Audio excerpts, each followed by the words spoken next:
बिस्मिल्लाहिर्रहमानिर्रहीम। पिछले 2 घंटे से मैं कमरे में सजी दुल्हन बनी बैठी बेड पर अकेले अपने दूल्हा का इंतजार कर रही थी। लेकिन अब तो ऐसे लग रहा था वो कमरे में आना ही भूल गए थे।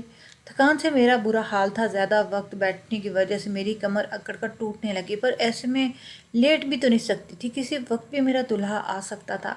मैं इन्हीं ख्यालों में बैठी थी कि कमरे के दरवाजे के पास किसी के आहटों में सिमट कर बैठ गई थी और नज़रें झुका ली। चेहरे पे घूंघट होने की वजह से मैं देख ना पाई कि अंदर आने वाला शख्स कौन है। जब ने अपने पास किसी को बैठता हुआ महसूस किया तो मेरी सांसें बेतरतीब चलने लगी। लेकिन मेरी सोच के बरक्स मेरे कमरे में शौहर ने मेरी सांस आई थी। इसने मेरे सर पे हाथ रखा और बोली, बेटी इतनी देर से तुम बैठी हुई हो, थकी होगी, ज़रा कमर को सीधा करके लेट जाओ, तुम्हारे शोर के आने में भी वक्त है। वो दोस्तों के साथ बैठक में बैठा मसरूफ़ है। ये बात सुनकर मुझे अजीब लगी। कैसा दूल्हा है जिसे अपनी शादी की रात भी दोस्तों के साथ वक्त गुजारना अच्छा लग रहा है। सास ने एक बार फिर कहा कि बेटी जब तक वो आ जाए तुम थोड़ा आराम कर लो, पीछे कई घंटे से तुम्हें इसी तरह बैठा देखा है। मैं जी आंटी कहते हुए तकिए पे टेक लगा ली तो मेरी सास कमरे से बाहर चली गई। मैं अब थकन से चूर चूर हो चुकी थी। ज़रा टेक लगाते ही मुझे तो नींद आ गई और अपनी आगोश में नींद ने ले लिया। फिर कितनी ही देर मेरा दूल्हा कमरे में आया मुझे पता ही न चला। लेकिन सुबह कमरे की खिड़की पर पड़ने वाली सूरज की किरणें पर नज़र पड़ते ही मेरी आंख खुली और मैं फ़ौरन उठ के बैठ गई। ये देख के मेरा दिल दहल के रह गया कि मेरे शोर सामने सोफे पर सोया हुआ था। न जाने वो रात कितनी देर से आया था कि मेरी आंखें न खुली। मुझे इस हरकत पर बहुत शर्मिंदगी महसूस हुई थी कि मैं ज़रा देर जाकर इंतज़ार न कर सकी। इसलिए शायद उन्होंने मुझे नई जगाने की कोशिश की और सोफे पे सो गई। यूँ हमारी शादी की पहली रात गुजरी। मैं बेड पर बैठी अपने शोहर को ही देख रही थी जो इस वक्त गहरी नींद सो रहा था। हमारी शादी मुकम्मल तौर पर घर वालों की पसंद से हुई थी और मैंने आज से पहले शोहर को आंख उठाकर भी नहीं देखा था। इसलिए इनके सोते हुए नींद का फ़ायदा उठाकर मैं नज़रें भरकर इन्हें देखना चाहती थी। वो माशाल्लाह बहुत ही प्यारे लग रहे थे। अच्छे कद-काठ और खूबसूरत रंगत के मालिक थे। मुझे ये महसूस करके बहुत ही खुशी महसूस हुई कि वो अब मेरी ज़िंदगी भर के साथी हैं। सच तो ये था कि निकाह के पाकीज़ा रिश्ते में बनने के बाद मेरे दिल में इनके लिए मोहब्बत पैदा होने लगी थी। मैं बेड पे उठी और उनके करीब जाने लगी। सोफ़े के पास ही ज़मीन पर बैठ के मैं बहुत ही नज़दीक से इन्हें देखने लगी। मेरे दिल में इनके लिए प्यार अमड़ अमड़ प्यार आ रहा था। वो मुझे बहुत ही अच्छे लग रहे थे। शायद इन्हें भी मेरी नज़रों की तपश खुद पर महसूस हो और थोड़ी ही देर में उनकी आंख खुल गई तो मुझे यूं अपने करीब देख के चौंक गए और फिर मैं शर्मा कर बेड पर बैठ गई। मुझे लगा कि मेरे शोहर को मेरी इस अदा को पसंद करेंगे और इन्हें भी मुझ पर प्यार आ जाएगा, लेकिन ऐसा कुछ नहीं था। उन्होंने मुझे देखा और अनदेखा ही कर दिया और फ़ौरन वॉशरूम में चले गए। मैं भी बेड पर अकेली बैठी और हैरान रह गई। ये कैसा शोर है जिसे अपनी नई नवेली दुल्हन में कोई दिलचस्पी ही नहीं। थोड़ी देर बाद वॉशरूम से निकलकर वो सीधा कमरे से चले गए बाहर और मैं हैरानगी के साथ साथ अपनी परेशान भी हो गई कि रात में इनका देर से आने को इत्तेफाक था या फिर मुझे नज़रअंदाज करने का कोई तरीका, क्योंकि अभी भी वो मुझे नज़रअंदाज ही कर गए थे।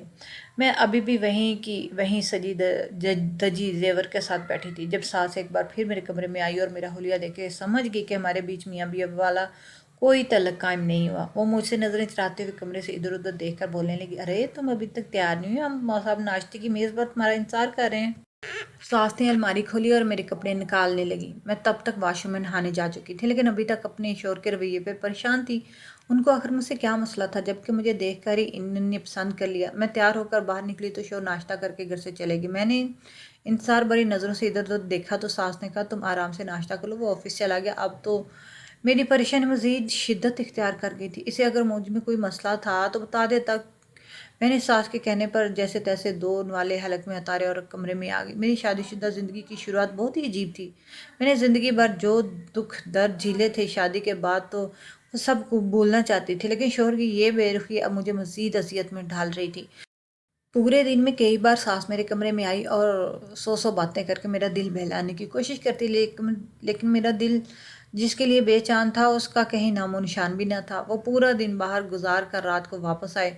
मैंने रात का खाना इनके इंतज़ार में नहीं खाया क्योंकि नाश्ता और लंच मुझे इनके बगैर करना पड़ा। सब लोग अपने अपने कमरों में चले गए। सास ने आखिर बार कमरे में चक्कर लगाया और मुझे फिर से लेटने की तलकीन की, लेकिन अब मैं सोच कर बैठी रही कि कहीं कल की तरह फिर से आंख ना लग जाए और मेरा शोहर आकर सोफे पे लेट जाए। इसलिए मैं भी कभी बैठे तो कभी टहल कर इसका इंतज़ार करने लगी। रात के 12 बजे वो जनाब घर पहुँचे तो मैंने सलाम किया। वो सलाम का जवाब दे के बेड से तकिया उठाकर जाने लगे तो मैंने कहा, आपको नींद आ रही है? उसने फीके से लहजे में कहा, हाँ। मैंने कहा कि मैंने आपके इंतज़ार में खाना भी नहीं खाया। یہ سن کر ان کے چہرے پہ تھوڑی سی پریشانی ظاہر ہونے لگی، جس سے مجھے اندازہ ہوا کہ جناب کو میری تھوڑی بہت فکر تو ہے، اور پھر وہ باہر چلے گئے۔ تھوڑی دیر بعد میں لوٹے تو ان کے ہاتھ میں ٹرے تھی جس پر وہ کچن سے کھانا لائے تھے۔ ٹرے بیڈ پر رکھ کے انہوں نے کہا، کھا لو میں نے کہا آپ کے بغیر نہیں کھاؤں گی، تو غصے والی ایک نظر مجھ پر ڈال کر وہ بھی ساتھ بیٹھ گئے، لیکن مجھے سمجھ نہیں آ رہی تھی کہ وہ مجھ سے اتنے کٹے ہوئے کیوں لگ رہے تھے۔ میں ان کو دیکھ کر انہیں پسند کرنے لگی تھی۔ آپ کی یہ بے رخی برداشت نہیں ہو رہی تھی، اس لیے میں نے سوال کرنے کی ضرورت تھی کاٹ ڈالی کہ آپ کو میں پسند نہیں ہوں کیا، جو آپ مجھ سے اس طرح دور دور بھاگ رہے ہیں۔ اس طرح اس نے 1 منٹ کیے بغیر ہی مجھے کہا، ہاں یہی بات ہے، مجھے تم پسند نہیں ہو۔ یہ سن کر تو میرے دل کے 1000 ٹکڑے ہو گئے اور زمین سے پیروں سے زمین کھسک گئی۔ میں جو آنکھوں میں 1000 خواب سجا کر اس کے ساتھ بیاہ کر آئی تھی، اگر انہوں نے مجھے ٹھکرا دیا تو میں کیا کروں گی؟ اب ایک بار پھر مجھ میں یہ سب برداشت کرنے کی ہمت نہ تھی، اس لیے میں روتے ہوئے ان کے قدموں میں بیٹھ گئی اور کہا کہ مجھے موقع دے دیں، میں زندگی بھر آپ کی غلامی کرنے کو تیار ہوں، لیکن تھوڑی سی جگہ مجھے اپنے دل میں دے دیں، مجھے خود سے دور نہ کریں۔ اس نے بڑی سنگ دلی سے جواب دیا کہ طلاق لے لو مجھ سے، کیونکہ میں تمہیں بیوی بنا کے نہیں رکھ سکتا۔ اس بات پر میں ٹوٹ کے بکھر گئی تھی کہ آخر کیوں مجھے اپنی بیوی بنا کر نہیں رکھ سکتے؟ آخر ایسی کیا وجہ تھی؟ اس نے کہا کہ میں کسی اور سے محبت کرتا ہوں اور اسی کو اپنی بیوی بنانا چاہتا ہوں، وہی میرے دل میں جگہ بنا چکی ہے اور کسی کی گنجائش ہی نہیں ہے۔ میں نے کہا، تو میرا کیا گناہ ہے؟ میں کس بات کی سزا بھگتوں گی اگر آپ نے مجھے چھوڑ دیا؟ تو اس نے کہا، تم اس چیز کی فکر مت کرو، میں تمہیں چھوڑ دوں گا، بلکہ تمہاری شادی اپنے باس سے کرواؤں گا، بہت زیادہ امیر تم عیش کرو گی وہاں جا کر۔ مجھے اپنے شوہر کی اس بات پر بہت حیرانگی ہوئی۔ وہ کیسا شخص تھا جو اپنی بیوی کی شادی کسی اور سے کروانے کا سوچ رہا تھا؟ لیکن میں ہی پاگل تھی۔ اس کے تو دل و دماغ پر اس عورت کی محبت کا بوجھ سوار تھا جسے وہ شادی سے پہلے چاہتا تھا۔ میں نے شوہر سے کہا کہ آپ بھلے اس عورت سے شادی کر لیں، کہ میں یہی رہوں گی آپ کی بیوی بن کر۔ پھر میرے قدموں میں گر گیا، پلیز تم مان جاؤ اور یہ کہہ دو کہ میرا شوہر مکمل مرد نہیں اور اسی بنیاد پر مجھ سے طلاق لے لو۔ تمہارے رہتے ہوئے وہ عورت مجھ سے کبھی شادی نہیں کرے گی۔ مجھے اپنے شوہر کی باتوں سے شدید دلی صدمہ ہوا۔ اس 2 روز میں نے اس سے کتنی محبت کرنے لگی تھی۔ میں نے تو گھر بسانے کے خواب دیکھے تھے، لیکن وہ مجھ سے جان چھڑانے کے چکر میں تھا، لیکن میں تو اپنے پیچھے غریب والدین، 2 یتیم بہن بھائی چھوڑ کر آئی تھی۔ اتنی جلدی انہیں یہ دکھ کیسے دے سکتی تھی؟ میری امی تو شادی کے دوسرے روز ہی میری طلاق کا سن کر مر جائے گی۔ اسے میں نے اس کی بات قبول کر لی، میری شادی اپنے باس سے کروا دے، اور صبح ہوتے ہی شور ڈال دیا کہ میرا شوہر تو وہ مکمل مرد نہیں ہے۔ ساس نے میری لاکھ منتیں کی، بیٹی اپنی زبان کو قابو میں رکھو، لیکن میں نے ان کی ایک نہ مانی اور طلاق کا مطالبہ کر لی۔ شوہر نے سب کے سامنے مجھے 3 لفظ طلاق کے بول دیے، جو سن کر میرا کلیجہ کٹ گیا تھا، لیکن میں مجبور تھی۔ واپس جا کر ماں کو یہ دکھ نہیں دے سکتی تھی، اور یہی شخص جو دوبارہ میرا گھر بسانے والا تھا۔ ہماری طلاق ہونے کے بعد سارے گھر کا ماحول کافی افسردہ ہو گیا، میری ساس رو رو کے ہلکان ہوگی، لیکن یہ سب اس کے بیٹے کا ہی فیصلہ تھا۔ میں چاہ کر بھی اس کے ساتھ ہمدردی نہیں کر سکی تھی۔ شوہر نے مجھے اپنی ماں کے گھر چھوڑ آنے کے بہانے گاڑی میں بٹھایا اور وعدے کے مطابق اپنے باس کے پاس لے گیا، کیونکہ مجھے ایک محفوظ سہارے کی ضرورت تھی۔ میں نے زندگی میں بہت ساری ٹھوکریں کھانے کے بعد یہ جان لیا تھا کہ ایک اکیلی عورت اس دنیا میں گزارا کرنا ممکن ہے، ایک مرد کا ساتھ کتنا ضروری ہے۔ میرے ماضی میں کچھ ایسا ہو گزرا تھا جس نے مجھے سبق سکھا دیا۔ گاڑی میں بیٹھی میں اپنی گزری زندگی کے بارے میں سوچ رہی تھی، جب گاڑی رکی تو میں ہوش کی دنیا میں واپس ہے۔ میرا شوہر جواباً میرا سابقہ شوہر بن چکا تھا۔ اس نے میرا ہاتھ پکڑا اور مجھے ایک آفس کے اندر لے کر جانے لگا، شاید یہاں پر وہ نوکری کرتا تھا، یہیں پر مجھے اپنے باس سے ملوانے لایا تھا۔ اندر چل کر جب وہ اپنے باس کے کیبن میں پہنچا تو دروازہ کھولتے بولا، لیجئے سر، آپ کی امانت آپ تک پہنچا دی میں نے۔ میری آنکھوں سے مسلسل آنسو ٹپک رہے تھے اور میں نے نظریں جھکائے ہوئی تھی۔ مجھے نہیں معلوم تھا وہ شخص کون ہے جس کی امانت میرا شوہر مجھے بول رہا تھا۔ ان الفاظ پر چونک کر جب میں نے نظریں اٹھائیں تو سامنے اس شخص کو دیکھے تو میرے ہوش اڑ گئے تھے۔ وہ جو اس کا باس تھا، اسے تو میں اچھی طرح جانتی تھی، شخص کو بھلا میں کیسے بھول سکتی تھی؟ اس کا میرے ماضی سے بہت گہرا تعلق تھا۔ بات کچھ یوں تھی کہ میں اپنے خاندان بھر کی اکیلی لڑکی تھی، میرے والد کی کوئی بہن نہ تھی اور نہ ہی میرے چچاؤں کے گھر میں کوئی لڑکی پیدا ہوئی تھی۔ میرے والد صاحب بھائیوں سے بڑے تھے، اپنے بھائی کو برسرے روزگار کرتے کرتے ان کے گھر بسانے کی ذمہ داری نبھاتے نبھاتے اب وہ اپنی عمر بڑھاتے چلے گئے اور اب گھر نہ بسا سکے، اور نہ ہی ان کے چھوٹے بھائیوں کو کوئی فکر تھی۔ بڑے بھائی نے بھی آخر شادی کرنی تھی اور یوں ابا जब तक अपने तीनों भाइयों की जिम्मेदारी से सबको दोष होते तब तक वो खुद 40 साल की उम्र तक पहुंच चुके थे। भाई घर बसाते अलग होते गए। जब अब्बा घर में अकेले रह गए तब उन्हें ख्याल आया कि अब उन्हें अकेले ज़िंदगी गुजारना मुश्किल है, इसलिए कोई जीवन साथी होना चाहिए। सारे ही भाई मजदूरी करते थे, इसलिए कोई अच्छा रिश्ता मिलना वो भी इस उम्र में मुश्किल नहीं था। अब्बा ने अपने जैसे ही लोगों में बातचीत चलाई तो एक औरत जो कि बेसहारा बेवा और रिश्तेदारों की सताई हुई थी अबू को मिल गया, और यूँ मेरे वालदैन की शादी हो गई। दोनों का घर बस गया। शादी के पहले ही साल मेरी पैदाइश हुई तो वालदैन बहुत खुश है। दोनों ने ही बड़ी उम्र को पहुंच कर शादी की थी, इसलिए जल्दी औलाद की खुशी मिल जाना उनके लिए किसी नेमत से कम न था। और फिर हुई भी बेटी, जो बात अब्बू के लिए बहुत ज़्यादा खुशी की बायस थी। घर बस गया, औलाद की खुशी मिल गई। अब्बू बहुत मेहनत करने लगे, घर में पैसे की रेल पेल होगी, हालात बदलने लगे। बड़े नाजो नाज के साथ मेरी परवरिश हुई। अब्बू अम्मी के साथ साथ मैं चचाओं की भी लाडली थी उन दिनों। सबके तल्लकात भी एक दूसरे साथ अच्छे थे। मैं 5 साल की पहुंची तो वालदा ने मुझे स्कूल डाला, जबकि इन्हीं दिनों हमारे ख़ानदान वाले लड़कियों को तलीम का इतना ख्याल ना करते। लेकिन अब्बा की समझदारी का मुजाहरा किया और बेटी को तलीम दिलाने का सोचा। मेरे वालिद इनकी कोई दूसरी औलाद भी ना थी, इसीलिए मेरी परवरिश तो तवज्जो में कोई कसर ना छोड़ी। अपनी हैसियत के मुताबिक मुझे हर खुशी मुयसर थी। मैं 8वीं जमात में पहुंची जब एक बार फिर खुशियों ने हमारे घर का रुख किया। अम्मी एक बार फिर से उम्मीद से हुई। अब तक अम्मी काफ़ी बड़ी उम्र की हो चुकी थी, कोई उम्मीद तो नहीं थी, लेकिन कुदरत का फैसला सो हो जाता है। अब्बू तो अब इस खुशी में हर वक्त झूमते रहते। एक बार फिर उनके घर औलाद होने वाली थी, जबकि वो अब तक 50 साल के हो चुके थे। अब्बू की दाढ़ी और सर के बाल भी सफ़ेद हो चुके थे, बूढ़े नज़र आते थे। उन दिनों अम्मी का 9वां महीना शुरू हो गया था, उनकी तबीयत ख़राब रहने लगी। अबू सुबह मजदूरी को सही सलामत निकलते वापसी पर उनके मुर्दा हालत में लाया गया। हम पर तो क़यामत गुजर गई थी। अबू के बगैर हमारी ज़िंदगी में बचना ही क्या था। ना कोई खुशी रही, ना जीने का कोई मकसद रहा। घर में एक वीरानी का आलम हर वक्त छाया रहता। अम्मी जो पहले ही पेट से थी वो मज़ीद बीमार रहने लगी। जैसे तैसे करके उनके दिन खैर से गुजर गए और हमारे घर इतने सालों बाद फिर से 2 प्यारे से बच्चों ने जन्म लिया। अम्मी को जुड़वा बच्चे हुए, एक बेटा और एक बेटी। मैं जो अब वालदैन की लाडी रही थी, वालदा बीमार थी तो घर के काम करने लगी। जो भी मुझसे हो पता कर लेती। पढ़ाई मैट्रिक तक करके मैंने छोड़ दी, आगे खर्चा उठाने वाला कोई नहीं था। चाचा ने अब्बा के जाते ही आना जाना छोड़ दिया, कहीं ये लोग पैसे ना मांग लें। लेकिन अम्मी बड़ी बाहिम्मत खातून थी, उनके घर में कुछ चीज़ें रखी थी, छोटी सी दुकान खोली और हमारे घर बहुत ही लाचारी की हालत में चलने लगा। वक्त का भैया यूं ही अपनी रफ्तार चलता रहा। मैं जवान हो गई, छोटे बहन भाई भी 5 साल के पहुंच चुके थे। अम्मी भी काफ़ी उम्र सीधा हो गई थी, घर में ही चीज़ें बेचती थी, थोड़ा बहुत बैठे जो काम कर लेती थी कर लेती। मेरी बहुत खुशकिस्मती कि मैं अपने छोटे बहन भैया को पढ़ाकर स्कूल में, इसलिए मुझे घर से निकल कर मेहनत करनी थी, तब जाकर तो उनकी किताबें वगैरह मैं ला सकती थी। इसीलिए मैंने हिम्मत की और घर से निकलकर आस पड़ोस में जाकर पूछा कि अगर किसी ने अपने बच्चों को ट्यूशन पढ़ानी है तो मैं आकर पढ़ा दिया करूँगी। शुक्र है हमारे मोहल्ले में कुछ बाशऊर लोग भी थे और जल्दी अच्छे खासे शागिर्द मुझे मिल गए। 1 महीना मुकम्मल होने पर जब मेरी सब घर वालों से तनख्वाह मिली तो देखकर मेरा दिल खुश हो गया। अब्बा की दिलाई हुई तालीम ने रंग लाया था, हमारे हालात बेहतर हुए। एक रोज़ मोहल्ले की एक औरत जिसका नाम सलमा था, उसके बच्चों को पढ़ा रही थी। सलमा खुद कुछ खरीदारी करने बाहर जा रही थी और मुझे कहा कि जब तक वापस ना आ जाए उनके बच्चों के पास ही रहूं।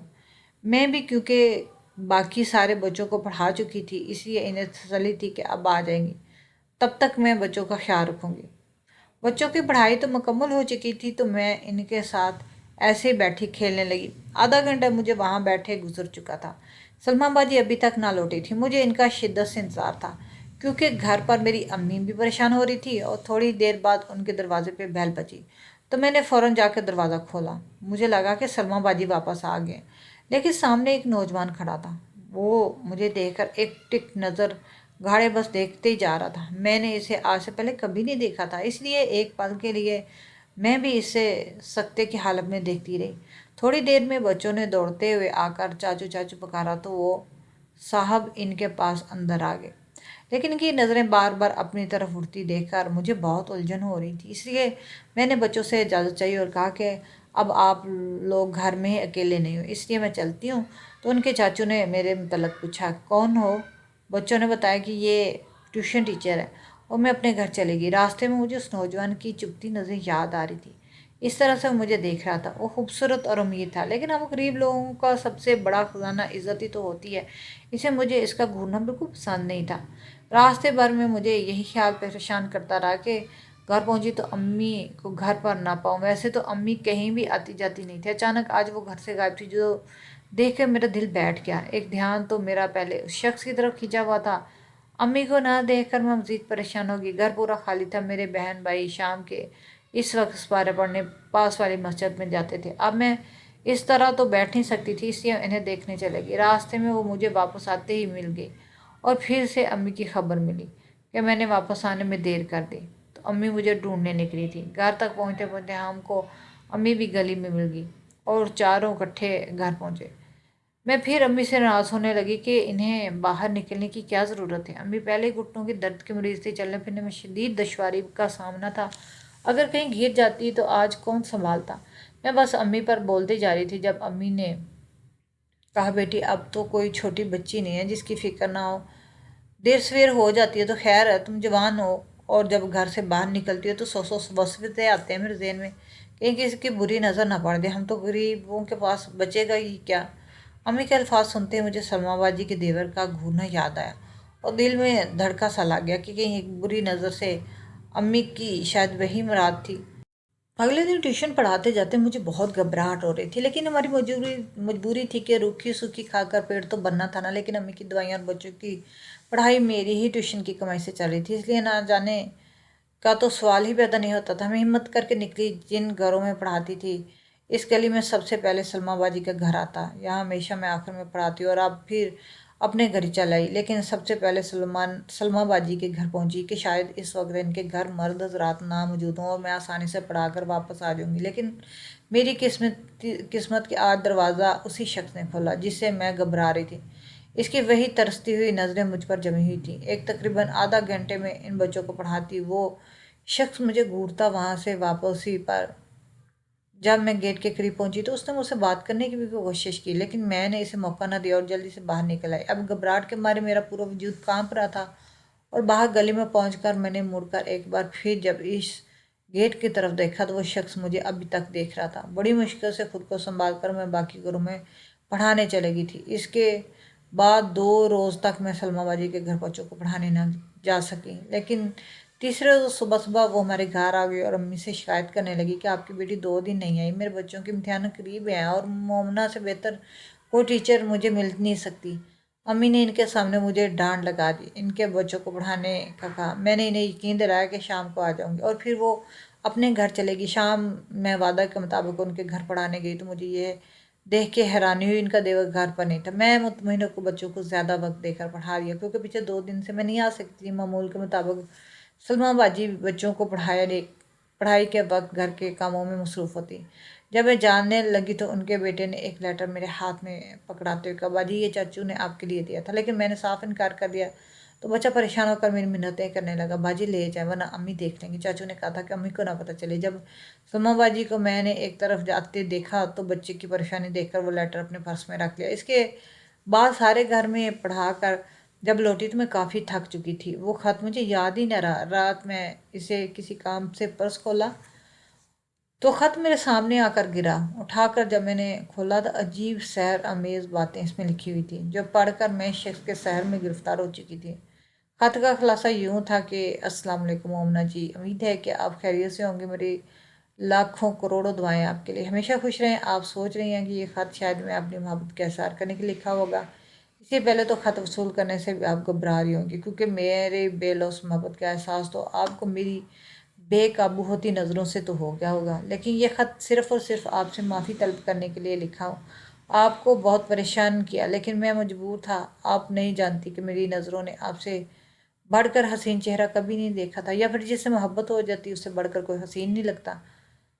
نہیں میں امید کرتا ہوں کہ آپ کے روح کی طرح آپ کا دل بھی حسین ہوگا اور آپ مجھے معاف کر دیں گے، اس کے بعد کبھی بھی آپ کو پریشان نہیں کروں گا۔ فواد کا خط میں پڑھ چکی تھی، لیکن ان کی لکھی اپنی تعریف اور محبت کی باتیں میرے اوپر پر بہت گہرا اثر کر گئیں۔ یہ عمر ہی کچھ ایسی تھی، نہ چاہتے فواد کی باتیں مجھے محبت میں مبتلا کر گئیں، اور وہ خط بھی میں نے اسی بچے کے ہاتھ میں فواد کو بھیج دیا، اور اس کے بعد خطوط کے ساتھ ساتھ محبت کا تبادلہ بھی شروع ہو گیا۔ हम दोनों टूट कर एक दूसरे को चाहने लगे। फ़ाद ने मुझे दूर दूर ट्यूशन छोड़कर मोहल्ले में एक ट्यूशन सेंटर खोल दिया और मेरे घर आने जाने लगा। अम्मी का हॉस्पिटल ले जाता, इसकी दवाइयाँ लेकर आता, मेरे छोटे बहन भाइयों का ख्याल रखता किसी बड़े भाई की तरह। मतलब के फ़ाद से बढ़कर खूबियाँ आज तक मैंने किसी इंसान में न देखी थी। उसने मुझसे मेरा हाथ मांग लिया। सलमान बाजी भी मुझे अपनी देवरानी बनाने के लिए काफ़ी खुश थी। इसने वादा किया कि जल्द ही दूसरे शहर में रहने वाले अपने वालिदैन को साथ लेकर आएगा और मुझे दुल्हन बनाकर अपने साथ ले जाएगा। आखिर बार जब वो गया तो उसके भाई और भाभी भी इसके भाई शहर मुंतकिल हो गए। वो अपने तमाम साथ उस्मान के साथ मोहल्ला छोड़ चुके थे। फवाद ने कहा कि एक हफ्ते के अंदर अंदर अपने वालिदैन के हमरा वो आएगा, लेकिन फिर वो हफ्ता, महीना और फिर 5 साल मैं इनके इंतज़ार की आग में चलती रही। उसने कभी मुड़कर मेरी तरफ ना देखा। पूरे मोहल्ले में मेरी फवाद के साथ मोहब्बत मशहूर हो गई थी, इसलिए कोई रिश्ता तक ना आता। फवाद का नाम लेकर मुझे ज़माने ने इतना सताया कि दिल चाहता कि अब अगर वो मेरे सामने आए तो सीधा इसे गोली मार के इबरत का निशान बना दूँ। कोई भी लड़का किसी लड़की को यूं बदनाम ना करे। फिर 5 साल की अजियतनाक वक्त के बाद हमने वो मोहल्ला और शहर भी छोड़ दिया। फिर नए शहर के में एक ही रिश्ते वाली के ज़रिए मेरा रिश्ता मौसम से हुआ। फवाद की मोहब्बत ने मेरे दिल के अंदर अब नफ़रत का रूप दे लिया था, लेकिन वो सारी नफ़रत में मौसम को देख कर बोल चुकी थी। एक बार फिर मेरे दिल में मोहब्बत के गुलाब खिलने लगे थे। मैं मौसम की दुल्हन बनकर सारे दुख दर्द भूल चुकी थी। सोचा क्या मेरी ज़िंदगी मौसम के सुहागन बनकर ही गुजरेगी, लेकिन फिर मुझे मौसम से शादी करना भी रास ना आई और मौसम ने इस तरह चालाकी से मुझे तलाक दे दी। एक बार फिर अपने बॉस का नाम लेकर फवाद के सामने खड़ा कर दिया। मौसम के बॉस की जगह जब मेरे फवाद को देखा तो पीछे दर्द भरे जख्मों को लगाए सारे टांके उधड़ चुके थे। एक बार फिर इस गुजरे वक्त की अजियत को महसूस करने लगी। जब दिन रात रो रो कर फवाद का इंतजार करती और उसे कहीं से कोई खबर ना मिल पाती, मैंने एकदम से फवाद के गिरेबान पकड़ा और झंझोड़ जोड़ के सवाल किए कि मुझे इतना बड़ा धोखा दिया, तुमने क्यों दिया? मैंने सारे सहाने ख्वाब सजाए थे, तुमने मोहब्बत में कितनी बड़ी बड़ी बातें की थी। आखिर तुम क्यों बदल गए फवाद, तुम क्यों बदल गए? इसने मेरे हाथों को अपने हाथों में पकड़ा और मेरी आंखों में देखने लगा। इसकी आंखों में बला का दर्द महसूस हो रहा था, लेकिन अभी वो मेरी नज़रों में मेरा गुनाहगार था। इसने मुझे कुर्सी पर बैठा दिया। मोमना, मैं तुम्हें धोखा देने का कभी सोच भी नहीं सकता, लेकिन मैं खुद बहुत मजबूर था। मेरे वालिदैन ने मुझे तुमसे शादी करने से साफ इनकार कर दिया, लेकिन फिर भी इनकी मुखालफत करते मैं तुम्हारे पास गया। जब एक रोड हादसे में मेरा बहुत बुरा एक्सीडेंट हो गया, मैं पूरे 3 साल एक ही बिस्तर पर रहा। चल फिर भी नहीं सकता था और ना बोल सकता था। मेरी दिमागी हालत बहुत ख़राब थी। 2 साल पहले जब मेरी तबीयत कुछ बेहतर हुई तो सबसे पहले मैं तुम तक पहुंचा चाहा, लेकिन तुम्हारे मोहल्ले में जाके पता चला तुम लोग कहीं कई साल से वो घर छोड़ चुके हैं। मैंने कितनी जगह तुम्हें ढूंढा, लेकिन तुम्हारा कहीं नामो निशान ना मिला। फिर अचानक एक रोज़ मौसम की शादी में मुझे तुम नज़र आ गई, लेकिन इस वक्त तुम दोनों का निकाह हो चुका था और तुम मौसम की दुल्हन बन चुकी थी। फिर मैंने हिम्मत करके तुम्हारी शादी की रात मौसम को अपनी सारी कहानी बताई और इसके कदमों में गिर गया कि हमारी सालों पुरानी मोहब्बत को मरने से बचा ले और मुझे अपनी मोमना वापस लौटा दो। मौसम को जब पता चला तुम भी मुझसे मोहब्बत करती हो तो उसे यही एक रास्ता सूझा। उसने किसी और को पसंद करने का बोलकर तुम्हें तलाक दे दी ताकि तुम फिर से मुझे मिल सको। फात की कहानी सुनकर मुझे बहुत दुख आई। यकीनन बहुत ही बड़ी तकलीफ से गुजरा था, लेकिन मौसम से मुझे ये उम्मीद नहीं थी। कम से कम सच्चाई बताकर मुझे तलाक दे देता। लेकिन जब मैंने फाद को मौसम के हाथों में एक भारी रकम देते हुए देखा तो पता चल गया कि मोहसन ने सिर्फ अपनी मोहब्बत की खातर नहीं छोड़ा था, बल्कि बहुत बड़ा इनाम भी लिया था। और फिर आखिरकार कुछ वक्त बाद मेरा निकाह फवाद के साथ हो गया और मोहब्बत को मंजिल मिल गई थी।